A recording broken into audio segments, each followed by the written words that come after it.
Hey everybody, how you doing? Good morning, good morning, good morning. Welcome to the Black Financial Channel. That's theblackfinancialchannel.com. So today we're going to talk about Black-owned businesses. We're going to talk about ways you can support Black-owned businesses, and I'm going to give you 7 specific ways that you can build your community. We must support Black-owned businesses because Black-owned businesses are the lifeblood of the community. We have to trade in the student loans and the corporate jobs and go back to what our ancestors did. They owned land, they owned businesses, they owned assets, they built for the community. If you agree with this, put a yes in the chat so I know I'm on the right path with this. And so I'm going to give you 7 ways you can right now step up and build your community and support Black-owned businesses. So get comfortable, buckle up seatbelt. We're going to get started on the Black Financial Channel right now.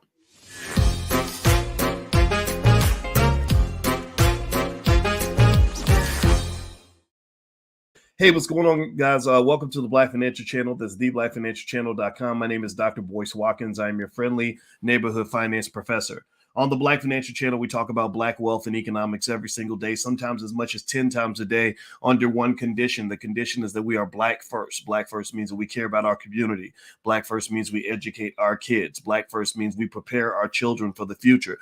Black first means we build wealth. Black first means we open up books. Black first means that we believe in powernomics. Black first means that we want to win. If you agree with this philosophy, if this makes sense to you, put a hashtag B and the number 1 in the chat, hashtag B1. All right, guys. So I'm going to be really quick today. I'm not going to take a lot of your time, but I wanted to give you something very specific and clear that I think can help you in your journey. How many of you, give me a yes or no, how many of you believe in Black-owned businesses? Give me a yes or no. How many of y'all want to see Black businesses win? Give me a yes in the chat. Let's be very conscious, very intentional, very deliberate about who we are, what we believe in. How many of you want to see Black-owned businesses on top of the pile? How many of y'all want to see our kids running billion-dollar, trillion-dollar companies? How many of y'all want to see our people ahead of the curve? Put a yes in the chat if that is who you are and that's what you believe, because that's what we're fighting for right now. Good. Thank you for your yeses. I see Valencia and Bezzy and Chuki and Dion and Atlanta's Black Wall Street and Michael Crystal Smith. Good to see you. All right.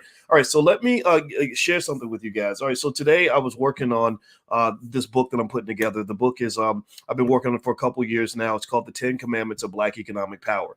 And in this book, my goal is to lay out 10 simple frameworks that will allow us to not just be equal to white folks, not just catch up with everybody else. I'm talking about dominate. I'm talking about blow it out the water. I'm talking about do a Usain Bolt on their asses. I'm talking about be so great, so extraordinary that even the Jewish community is looking at us and saying, my Lord, how do these people own all the assets? This is easy for me to do. This is easy for me to see because you guys know I've been teaching college students for 30 years. I've been teaching finance at Syracuse University, the Ohio State University, etc. So this is what I do. This is what I know. And I'm telling you, the formula is there. And the best part about it is that it's very, very simple. It's not hard to do. So what I'm going to do is I'm going to pull up this post. I put a post on LinkedIn. If you want to follow me on LinkedIn, feel free to do that. I have a newsletter called the Dr. Boyce Breakdown on LinkedIn. So feel free to do that. But y'all know me. I'm on every platform, LinkedIn, Spotify, YouTube, everywhere else. So just subscribe to the different platforms and you'll get a chance to get a lot of information that I like to share with you.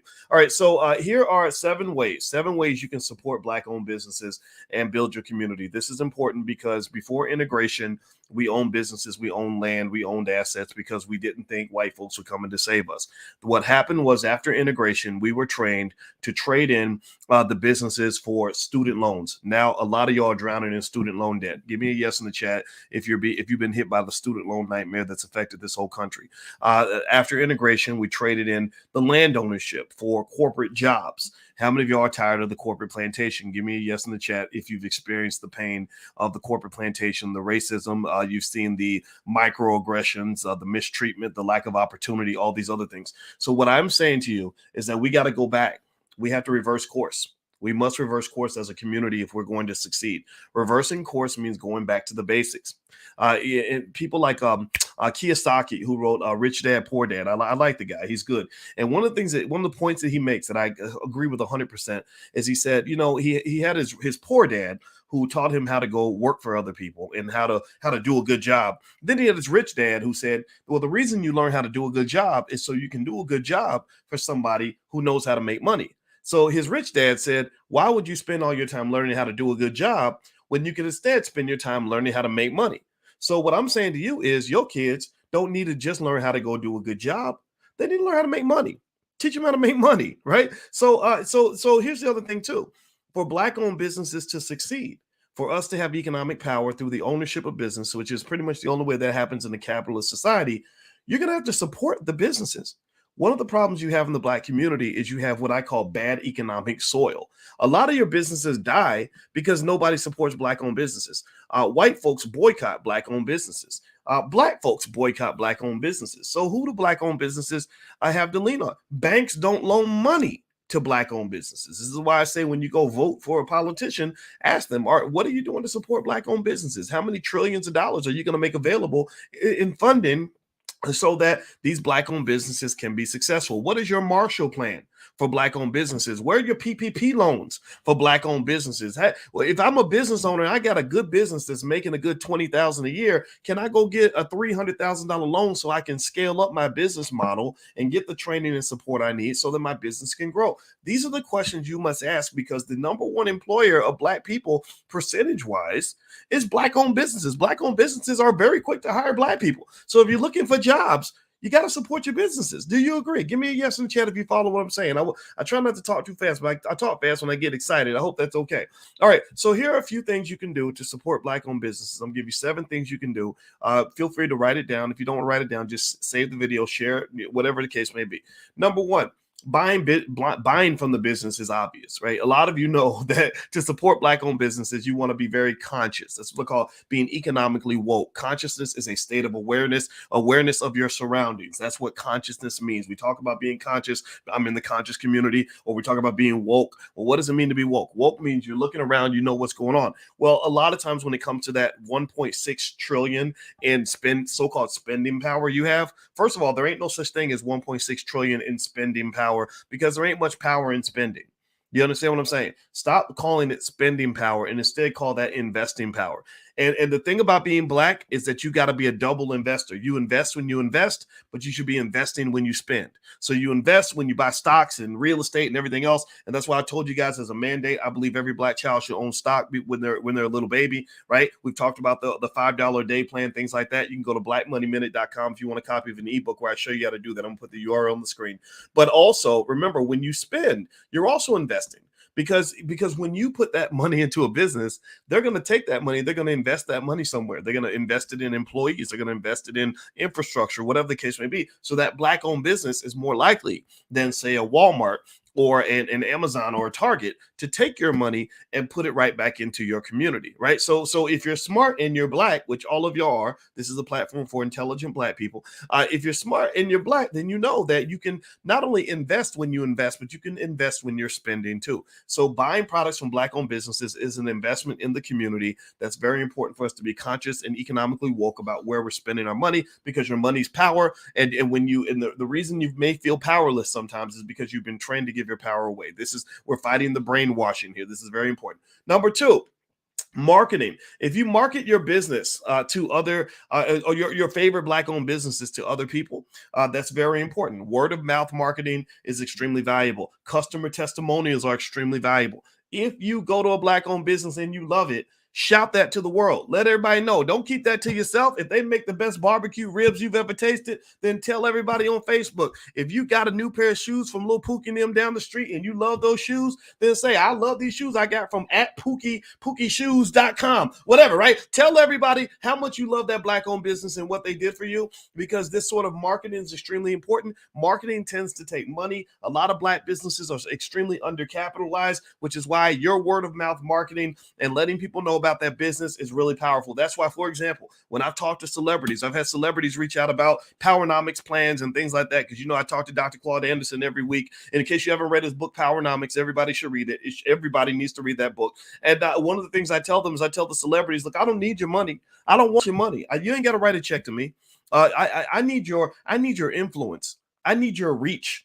I need those 20 million Twitter followers you have so that you can use that massive multi-billion-dollar platform for something other than showing, stupid pet tricks or women in bikinis or silly little jokes or whatever, right? So ultimately, that marketing, that word of mouth is extremely important. Support your businesses by talking about them. Number 3, offer advice or support on how the business can improve.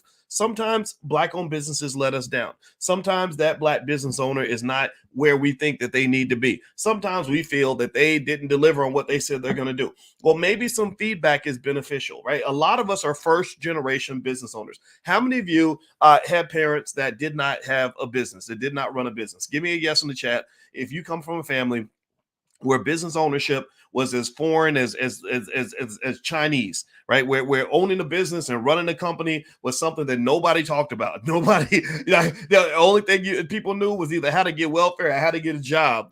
I don't know if any of y'all went through that, but a lot of us did. So a lot of us are first generation business owners. So that feedback, that advice, that information is extremely important. Here's a strength Black people have that's really important for us to leverage, which is we have a tremendous amount of human capital. Human capital means that the reason that people love to hire us is because we're smart. Going all the way back to slavery, we knew how to do all different kinds of things on the plantation. So we were we were an important commodity. Well, on the corporate plantation, you're a valuable commodity too. How many of y'all have a skill? How many of y'all have got a master's degree in nursing? Or that MBA, or you got that degree in engineering, or you have that associate's degree in something that is making you the most valuable person on the team, right? We're really, really important in that way, right? So we're smart. We have a lot of great ideas. We have a lot of great training. Black women are the most, and I'm not making this up, the Black women are the most educated group of people in America. Did y'all know that? I hope y'all knew that. If you don't know now, you know. So ultimately, why not apply that human capital to supporting each other's businesses by offering each other advice,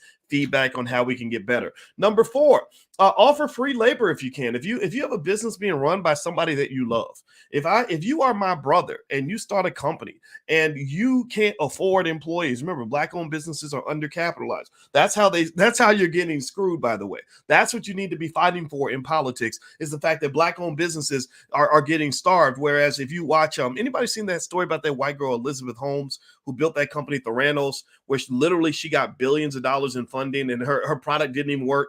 Like she didn't have proof of concept. She didn't even made a nickel, hadn't even shown any ability to deliver what she was going to deliver, but she got billions in funding. But there's a lot of companies out there like that. Black-owned businesses, it's crazy. You can have a Black business that's making hundreds of thousands of dollars a year. Your profitability rate is through the roof. You're just killing it, nailing it. Growth is outrageous. And the bank is still like, we don't know if we want to loan you any money. We got to think about it. We just don't know. You're too risky. What's risky about me other than the color of my skin, right? So this kind of discrimination does occur. A lot of Black businesses are underfinanced. So a lot of times the ability to go hire the people they need to hire is somewhat limited. Well, sometimes you can fill in the void.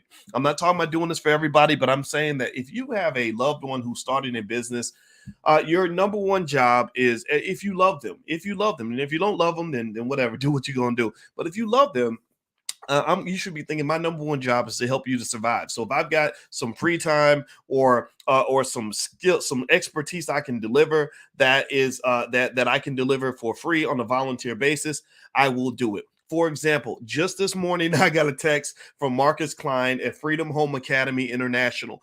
Freedom Home Academy International, it's not so much a business per se, but it's a great school. It's an extraordinary school built by Black people that is educating Black kids at a level that is better than Harvard. Do you hear me? Do you look this school up? Freedom Home Academy International. I visited this school. You had 8-year-olds doing work that college freshmen can't do. And why can't this school get money?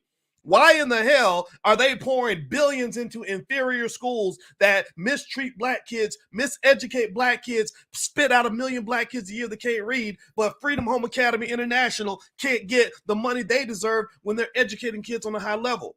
Well, a lot of it's because there's something more sinister at hand that you're not aware of. Maybe you're not acknowledging this, or maybe somebody taught you that racism doesn't exist. But the reality is that they don't really want you to be ahead of the curve. Like Dr. Claude Anderson said to me the other day, he said, white folks are homicidal. They're not suicidal. Now, if you're white, don't think I hate you. I don't hate you. But look at the history now. You got to look at your history. He said, why in the world do we have the descendants of slave masters teaching the descendants of slaves? That's crazy right there. That don't even make no sense. So ultimately, my point is to say that when I talked to Marcus this morning, because he's got a black-owned entity that I love and support, and because I want to see him succeed, when he said, hey, can you come speak? Marcus may not know. Maybe Marcus is going to see this video, but brother, you need to know this right now. I'm not charging you a nickel. You ain't got, I don't want you to pay me nothing, because it ain't nothing but a thing for me to hop in a car and drive down to go to your school and speak. Now, I can't do that all the time. It's very difficult. My schedule is very busy, but because I see this school as something I've embraced, my wife and I have made donations to the school. We consider it like family, like we love this school. We want to see them win. Well, we're going to do what we can to make sure they're successful. You should do the same thing for your cousin's business, for your sister's business, for your parents' business. All of these things. Got it? Makes sense? Give me a yes in the chat if you follow what I'm saying. Hit the thumbs up button also. Please hit the thumbs up button, share, subscribe, all that stuff. All right, number 5, another way you can support Black-owned businesses. And by the way, blackmoneyminute.com, that's where you can actually go get a free ebook on how to invest with $5 a day. So feel free to go to blackmoneyminute.com. The ebook is totally free.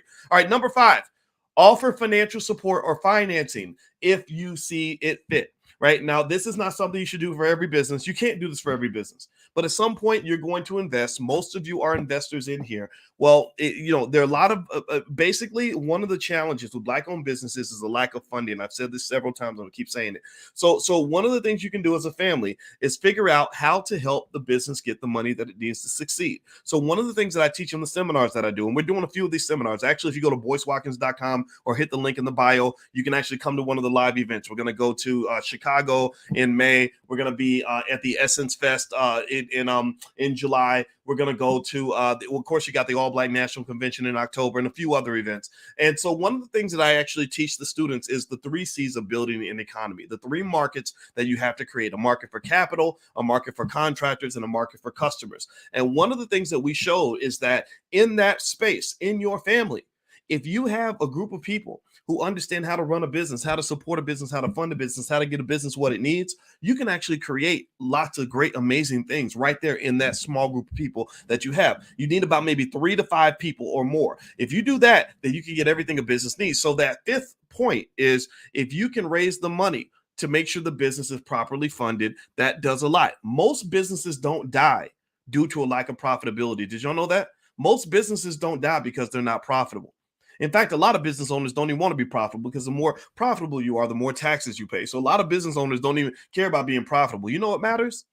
Cash flow. Cash flow. Most businesses die not from a lack of profitability. They die from a lack of cash flow.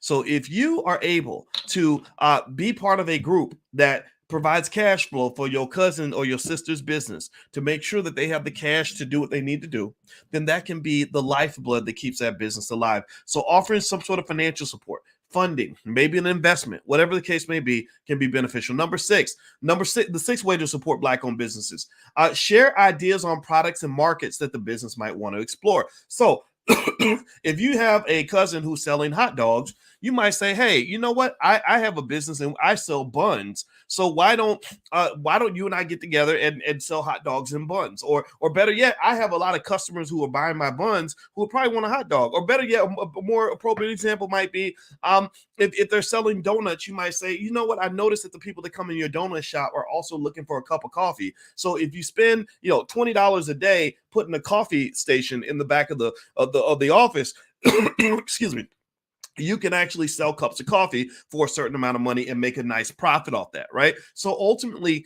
ideas are really important and powerful fuel for the growth of a business, right? Telling them either new things they can sell or new people they can sell things to can literally make the difference between a business being flat and a business actually growing. Amazon, when Amazon realized, think about this, when Amazon was started, Jeff Bezos sat there in a class on how to build a library or something, right? And he sat there with the librarians taking notes on how to create a bookstore. So once he learned how to create a bookstore, he said, I'm going to use the internet to sell books. And he did it very well. He sold books off the shelf, right? Because the internet is unlimited, and he was able to sell all these books. Well, at that point, he had all these customers, and he was like, well, wait, that's right. I can sell other things to these people too. So that's when, excuse me, guys, I'm choking. That's when Amazon took off, was when they learned how to sell other things to people outside of books. And then next thing you know, Years later, after Amazon's making tens of billions of dollars a year, well, they suddenly find out that they can actually offer web services. So they created Amazon Web Services where they're doing this back end internet infrastructure for people, and suddenly they got this whole new area of growth, this whole new powerful revenue stream. So a lot of times, if you have a business and you're good at selling one thing, there might be that other thing that's right there under the rug. You lift up the rug, there's $1 million under the rug. I have seen this happen. I have seen people literally from one idea, like, hey, you might want to offer this, to literally go from 0 to 60. Twitter, the way Twitter got started was Twitter was a whole suite of all these different products and apps and everything else that nobody wanted. And then they did the research and they realized, people hate everything else we did, but they really like these stupid little tweets. These little tweets we added as an add-on. People love that. Well, now Twitter is worth billions and billions of dollars because they doubled down on the thing that people wanted. Let me drink some water so I don't choke anymore. If you could, while I do that, please hit the thumbs up button, share, subscribe. Give me 1 second.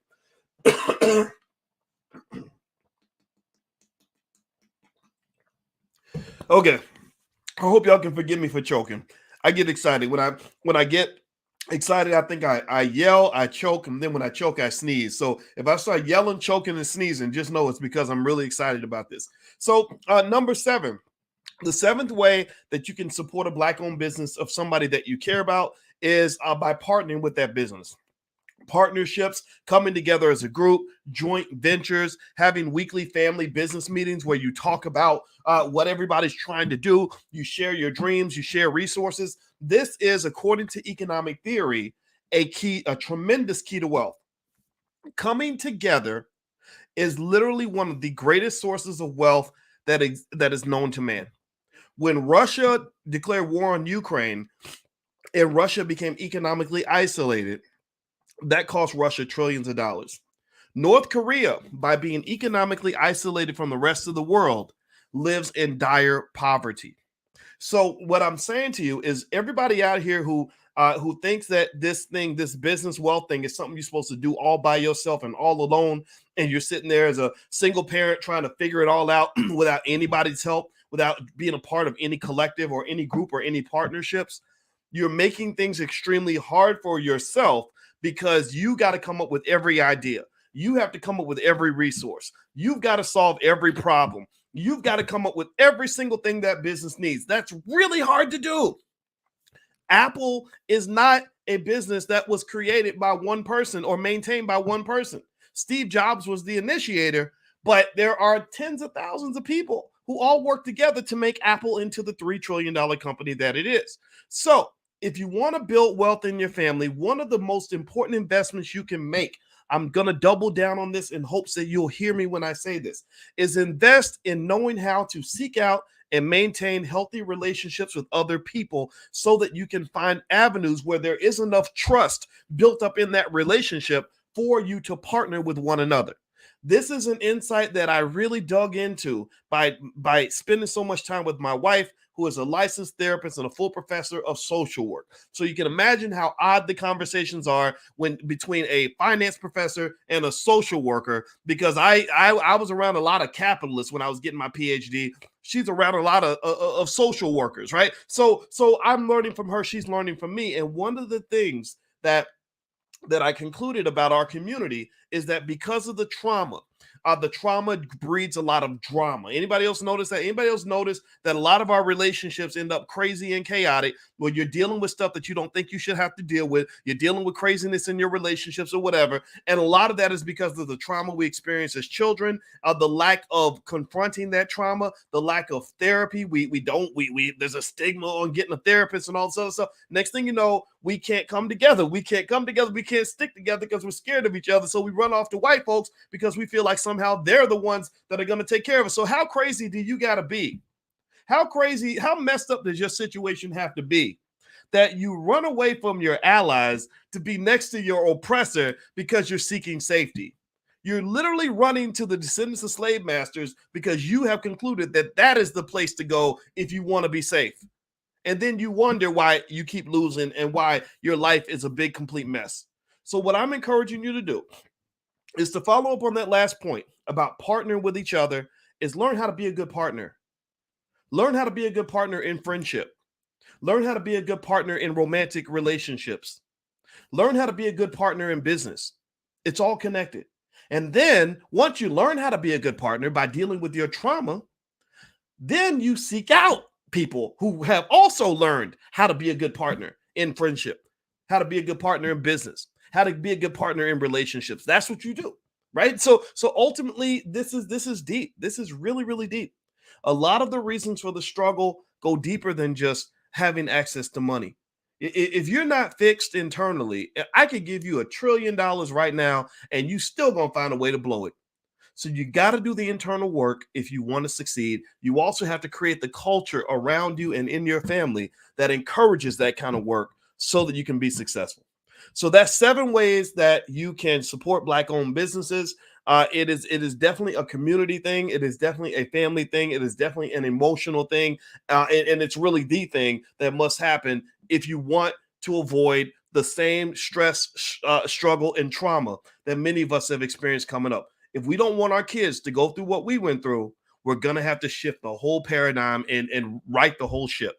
So that's my 2 cents for today. That was my thought I want to share on this afternoon. And I hope that this was helpful to you. And I hope that this is beneficial to all of you in some way.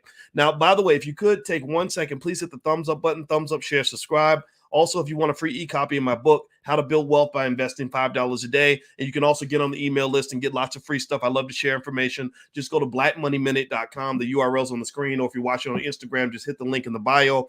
And also a reminder, there are a few events coming up. So if you go to boycewatkins.com, there's a link to my events that we have coming up. And like I mentioned to you guys, we're going to be in Chicago, and we're going to go to the Essence in July, and we're going to go to the All Black National Convention. We're going to be in Brooklyn and LA, and eventually we're going to add London on there as well. So if you want to come into any of our direct events, feel free to just go to boycewatkins.com and take a look. All right, guys, God bless you. Thank you for listening. I hope this helps you, and I want to see you succeed. So please have a wonderful day. I love you. Talk to you soon. Peace.